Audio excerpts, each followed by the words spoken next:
AIDS குறித்து முழுமையாக அறிந்திடுவேன்.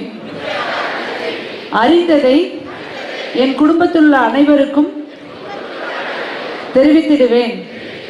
புதிய HIV எய்ட்ஸ் தொற்று இல்லாத குடும்பம் மற்றும் சமூகத்தை உருவாக்க பாடுபடுவேன்.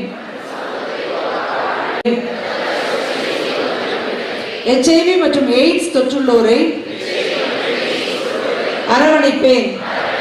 அவர்களுக்கு சம உரிமை அளிப்பேன்.